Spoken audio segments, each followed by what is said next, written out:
Hello बच्चों, आप सभी का हमारे यूट्यूब चैनल आइडियल देव क्लासेस में स्वागत है। बच्चों, आज हम आपके लिए प्रोजेक्ट वर्कबुक लेके आए हैं जो विषय इंग्लिश की है और किस कक्षा के लिए? कक्षा 8वीं के लिए। और आपको प्रोजेक्ट कार्य कैसे लिखना है इस वीडियो के माध्यम से आपको बता रहे हैं। चलिए देखते हैं। प्रोजेक्ट इंग्लिश का है, कक्षा 8वीं, प्रोजेक्ट एक में आपको ऑब्जेक्टिव क्या दिया रहेगा, इसका उद्देश्य क्या रहेगा। देखिए, इस टाइप से आपको पेपर में जो आपकी प्रोजेक्ट वर्कबुक है उसमें आएगा क्वेश्चन ऑब्जेक्टिव और उसके बारे में आपको नीचे लिखना है। चलिए, प्रोजेक्ट एक ऑब्जेक्टिव क्या है इसका? Make a list of animal and bird found in Kanha Kisli. Draw picture of any two animal and birds. Write 5 sentence is about them. तो आपको यहाँ पे क्या कहा है उसने? ऑब्जेक्टिव में क्या कहा है? कान्हा किसलई में पाए जाने वाले प्राणियों व पक्षियों की सूची बनाइए। किन्हीं दो प्राणियों व पक्षियों के चित्र बनाएं एवं उनके बारे में 5-5 वाक्य लिखें।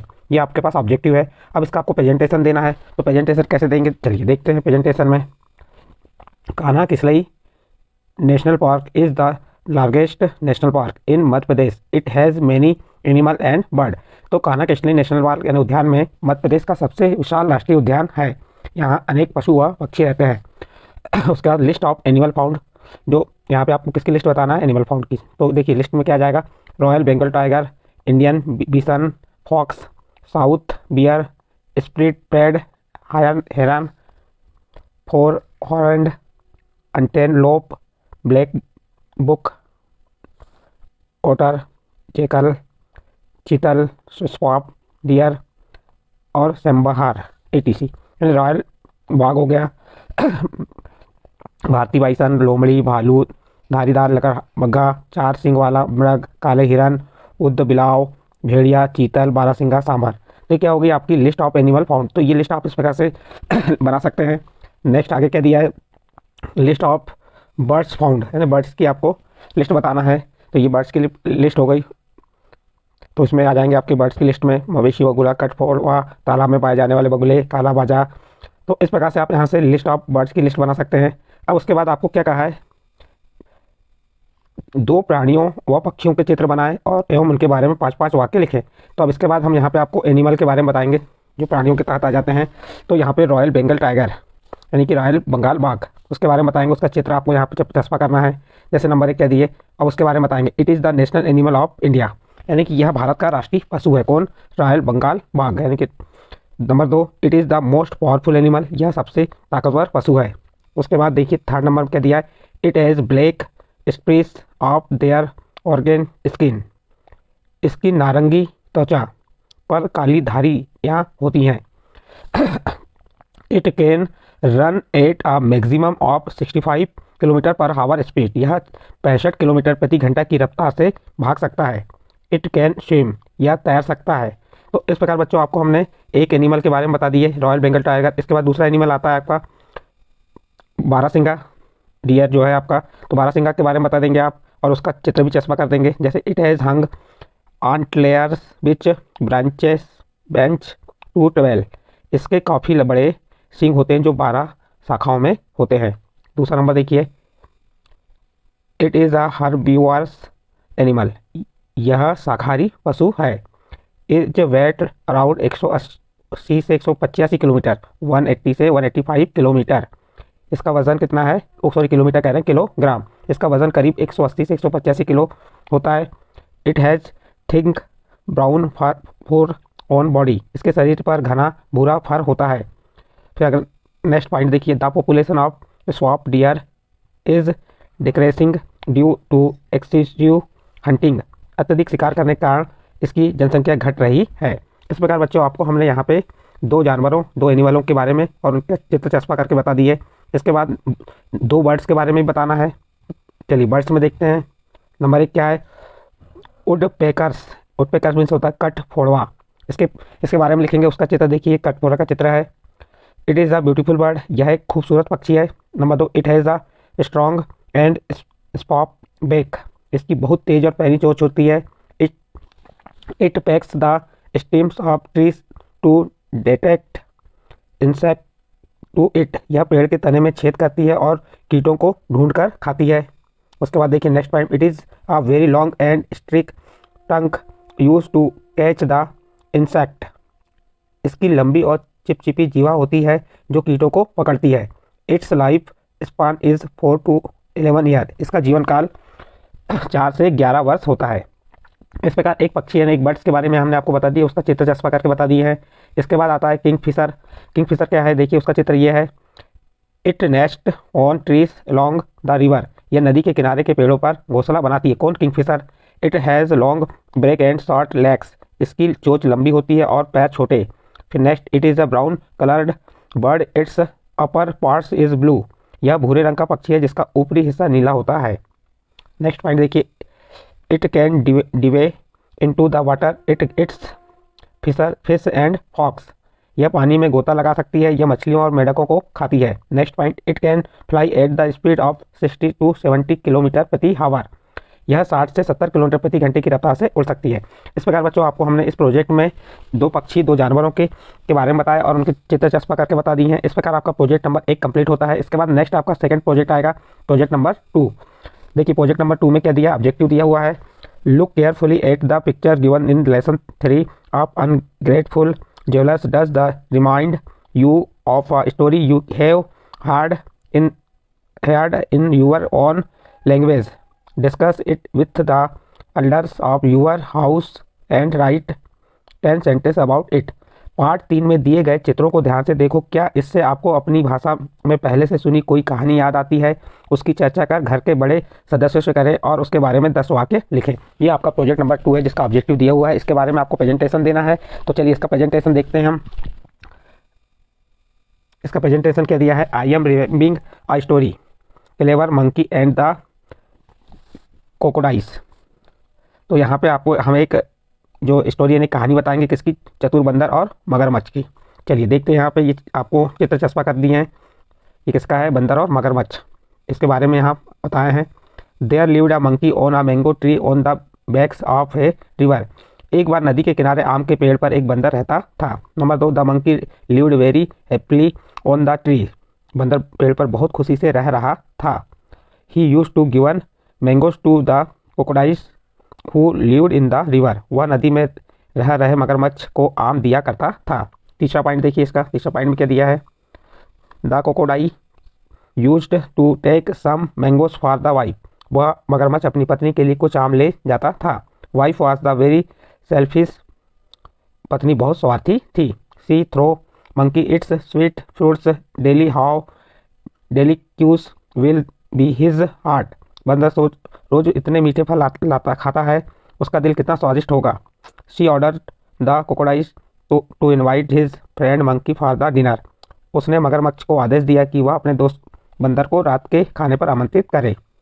नेक्स्ट पॉइंट देखिए, the crocodile with heavy heart invited monkey and told him that his wife wants to thank him for the tasty mango, मगरमच्छ ने दुखी मन से बंदर को आमंत्रित किया और कहा कि उसकी पत्नी उसे स्वादिष्ट आमों के लिए धन्यवाद कहना चाहती है। In the middle of the river crocodile told monkey that his wife wanted to eat his heart, नदी के बीच में पहुंचते ही मगरमच्छ ने बंदर को बता दिया कि उसकी पत्नी उसका दिल खाना चाहती है। मंकी वॉज स्मार्ट, मंकी बहुत चतुर था या स्मार्ट था।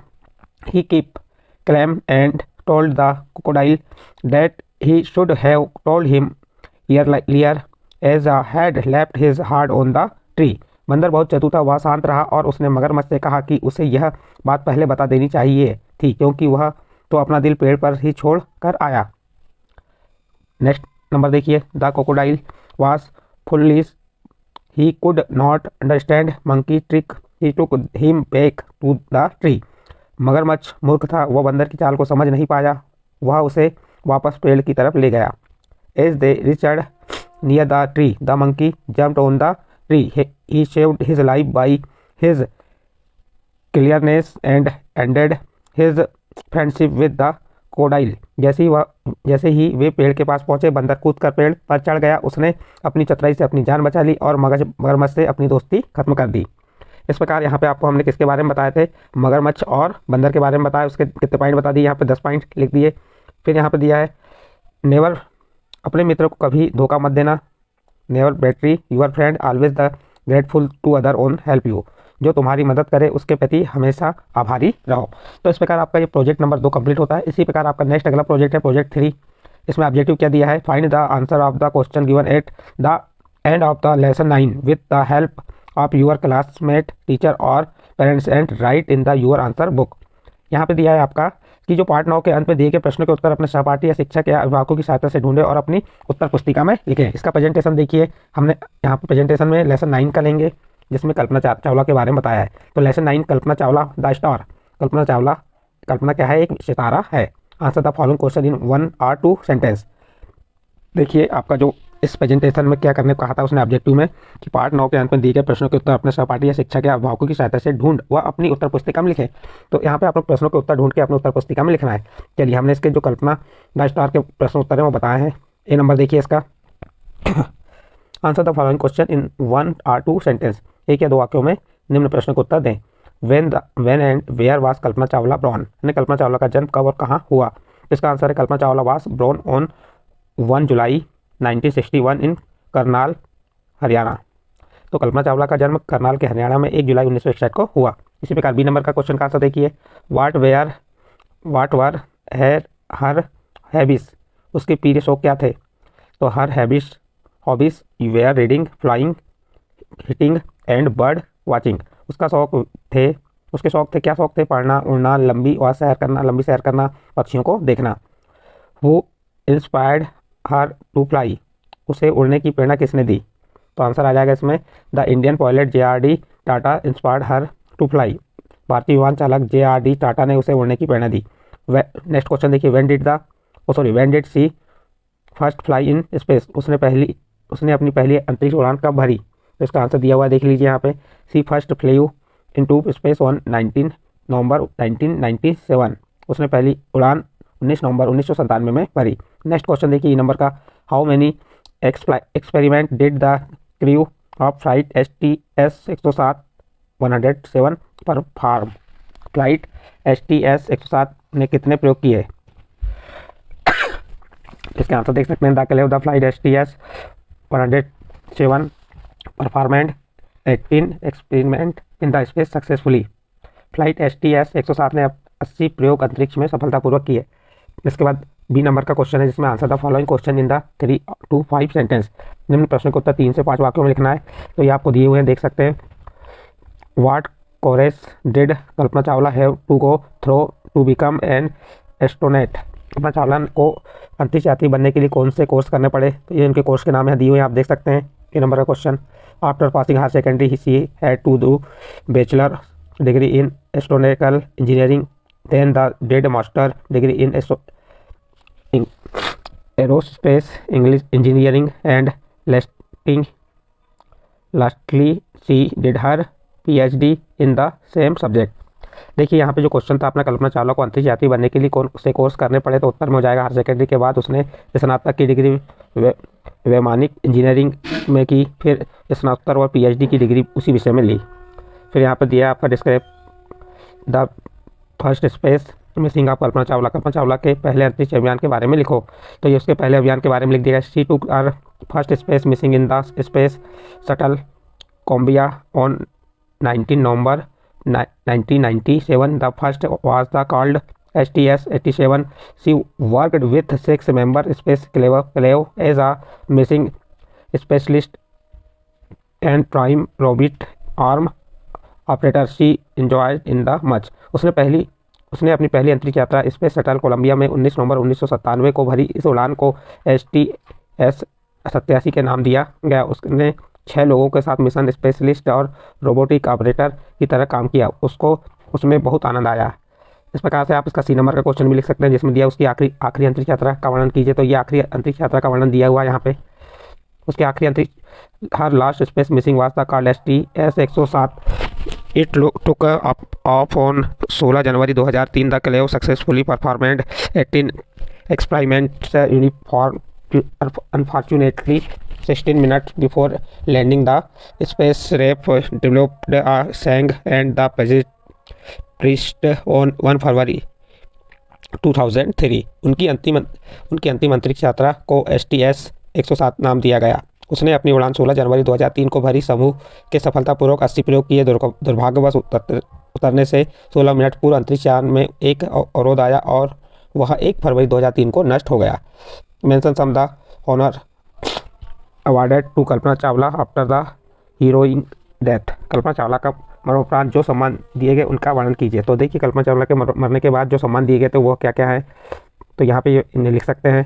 इस प्रकार यहाँ पे आपका ये क्वेश्चन कंप्लीट होता है। इसके बाद नेक्स्ट आपका यहाँ पे प्रोजेक्ट नंबर 3 यहाँ पे कंप्लीट होता है। इसके बाद नेक्स्ट आपका प्रोजेक्ट आता है प्रोजेक्ट 4। प्रोजेक्ट 4 में दिया get the information on the course of the flowed by discussing with the elder member of your house and on the basis of the information draw and picture and write 5 sentences। बाढ़ आने के कारणों पर अपने घर के बड़े सदस्यों से चर्चा कर जानकारी प्राप्त करें और इस जानकारी के आधार पर चित्र बनाएं, 5 वाक्य लिखें। देखिए यहाँ पे बाढ़ आने पे अपने जो बड़े सदस्यों से चर्चा करना है और चर्चा करने के बाद उसकी जानकारी क्या चित्र बनाना है और 5 वाक्य लिखना है। चलिए देखिए बाढ़ आने का चित्र हो गया है, किस प्रकार से मकान डूबे हुए हैं, व्यक्ति पानी से कैसे जा रहे हैं, नाव पे चल रहे हैं। अब इसके बारे में पॉइंट लिख देते हैं। Flood is a natural disaster. बाढ़ एक प्राकृतिक आपदा है। Flood are a generic cause due to continuous rainfall and river start overflowing. सामान्यतः लगातार वर्षा होने के कारण बाढ़ आती है और नदियाँ अपने उफान पर होती हैं। Sometime it is a course by usual rains on hill और कोल्ड बूस्टर। कभी कभी पहाड़ों को पर अप्रत्याशित बारिश या बादल फटना भी इसका कारण है। नंबर 4 देखिए। नंबर 4 में दिया है urbanisation on embankment is the major cause of floods. तटबंधों और शहरीकरण बाढ़ का प्रमुख कारण है।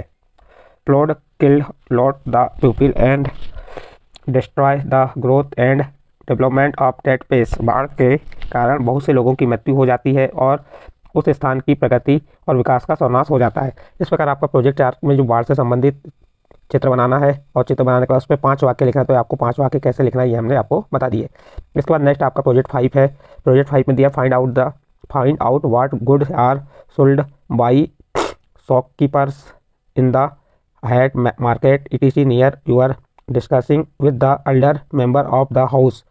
Then draw a picture and write 5 sentence basic of the information received. क्या कहा इसमें आपको अपने आसपास लगने वाले हाट बाजार आदि दुकानदार कौन कौन से सामान बेचते हैं इसकी जानकारी घर के बड़े सदस्यों से चर्चा कर प्राप्त कीजिए। फिर प्राप्त जानकारी के आधार पर एक चित्र बनाएं और 5 वाक्य लिखें। तो यहाँ पे अपने जो बाजार या दुकान है उसके बारे में अपने बड़े सदस्यों से चर्चा करके 5 वाक्य लिखना है और उसका चित्र बनाना है। देखिए प्रेजेंटेशन में आप पहले चित्र बना दीजिए। ये आपका बाजार का हो गया और इस पर कितने पॉइंट लिखना है आपको 5 पॉइंट। देखिए haat bazaar is a open air market. हाट बाजार एक खुला बाजार होता है। दूसरा पॉइंट क्या दिया है, दूसरा पॉइंट में दिया है many vegetable of are available at one space like fruits vegetable plastic item etc। एक ही जगह पर कई किस्मों के सामान उपलब्ध होते हैं जैसे फल सब्जी प्लास्टिक का सामान आदि। फिर यहाँ पे दिया it is organised in the large area. It is very colourful market. वह काफ़ी बड़े क्षेत्र में आयोजित होता है। यह बहुत ही रंग बिरंगा होता है। It is a trading venue for local people. यह स्थानीय लोगों के लिए एक व्यापारिक स्थल होता है। इसी प्रकार से 5 पॉइंट दिया हुआ है। तो इस प्रकार बच्चों आपका यहाँ पे ये 5 पॉइंट बता सकते हैं और यहाँ पे बाजार का चित्र बना सकते हैं। इस प्रकार आपका यहाँ पे प्रोजेक्ट 5 कंप्लीट होता है। तो इस वीडियो के माध्यम से हमने आपको जो प्रोजेक्ट कार्य करना है इंग्लिश का, तो इसके 5 प्रोजेक्ट यहाँ पे बताए। यदि ये प्रोजेक्ट आपको अच्छे लगे हो तो आप हमारे चैनल आइडियल देव क्लासेस को सब्सक्राइब कीजिए, लाइक कीजिए एवं अन्य ग्रुप में शेयर जरूर कीजिए। ठीक है बच्चों।